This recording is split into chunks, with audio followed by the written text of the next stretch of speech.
Hello everyone! Happy trucking channel sa inyong lahat. Kamusta po kayo guys? No? Nagbabalik ulit tayo ngayon. So, may ipapakita ko sa inyo guys na ipupull out natin na inilabas natin na unit. No? Isa nga pala itong double differential na 6UZ1 original Molya guys. No? At bubble top. Ayan, new face. Ayan, bumper light. Euro 4. Ayan. So dito sa part na to guys. No? Sila po nakakuha nito. Manual transmission. Ayan. Hindi, pinarimap na rin po nila fully recon. No? So hindi naman ho ganoon na sa iba ho kasi umabot ito ng mga nasa around 2.3, 2.4. No, umabot lang ho kami dito ng 2.2 million, no. Para dito sa unit na nakuha nila. If I'm not mistake 2.1, 2.2. Pero hindi ko na maalala guys kung magkano yung talagang naging presyoan dito. Pero yan nga, bubble top nga siya. Ang ganda niya guys, pinapintura na rin yan, fully recon. Yan, no. So pearl white ang napiling kulay, no. At ito nga pala ay dadalhin lang po sa Pasig, no, na tracking. So dito guys sa unit na to, piniprepare din namin yung unit bago i-pull out. So dito sa video na to guys, no, may papakita ko din sa inyo kung ano yung mga naging konting adjustment pa, no. So alam niyo naman guys, pagdating sa pull out mas maganda ho kasi na pumupunta kayo ng mas maaga para mas na-prepare yung unit nyo kung may mga minor na kailangan pang ayusin, no. Dito syempre double check pa rin, no. Although yung nabili naman to dinouble check pa rin yung wing band, mas maganda rin pa rin kasi guys na i-double check pa rin, no? At baka mamaya sa pagre-recon may nagalaw na mga wire, no, mga fuse na grounded, no. Mahirap na yun guys paglabas nyo ng Subic, masiraan, mahihirapan kayo makabalik. Pero pwede pa rin naman kayo makabalik, no, kasi kukuha lang naman kayo ng Roadmaster dito sa may Subic bago kayo pumasok. Ayan, and dito naging maganda naman yung naging performance ng wing band, no, yung talagang wing nya, no, maganda naman, maayos. At dito checking ng mga distance lights, ayan, mga kailangan na i-check yung mga ilaw, especially, no, yung ilaw sa loob. Kailangan din yan.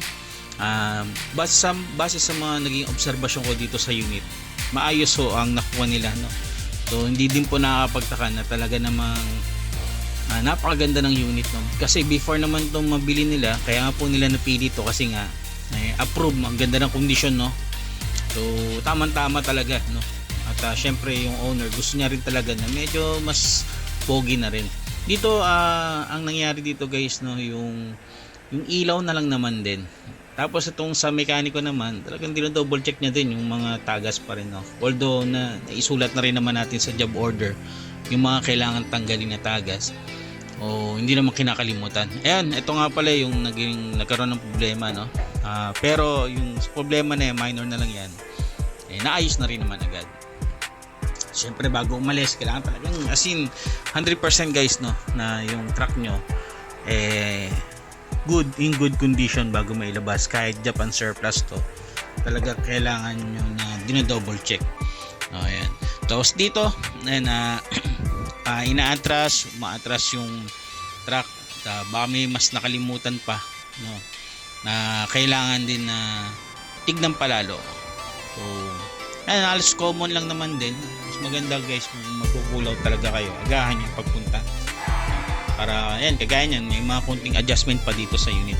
Pagkatapos na naman double check, syempre road test ulit, no. Actually nakailang road test sila dito para lang talaga na makonvince natin na talagang worth road trip na talaga ang unit nyo. Ayan, dito yun, no. So medyo maulan-ulan pa dito sa Subic nung pinulot namin to. Pero ayan, okay. Maganda ang kinalabasan ng unit na inilabas nila. So ayan, dapat naman din talaga na kapag pipili kayo ng mga unit, no, hindi nyo kinakalimutan yung mga dapat na isa lang alam. Dito nga pala kami nakuha, no, kay JP Mataris, no. Napakaganda ng naging deal namin dito. Kaya kung kayo guys may mga katanungan sa mga truck, no, mag-message lang po kayo. Pasensya na po kayo kung minsan di po natin nasasagot even yung inquiries. Pero especially ngayon, no, kung December guys, no, medyo napansin ko napakataas na rin po ng mga wing band dito sa Subic, no. Pero huwag po kayong mag-alala, no, magiging maganda din naman ang makukuha nyong unit, no. So dito after na ma-convince, no, firma na tayo sila, firma na ng mga kailangan ng documents para mailabas. At finally, yun, okay na lahat. Ayan, diretso na to ng Pasig. May kinuha pala tayong driver, no, kasi wala po kasi talaga magdadrive para sa unit nila. Kaya naghanap tayo ng driver para dito. Ayan, tapos yan, common na lang. Pagas na sila, pakarga na sila. Kaya maraming salamat sa panonood nyo sa atin. Mag-ingat kayo palagi. Happy Trucking Channel everyone. Thank you.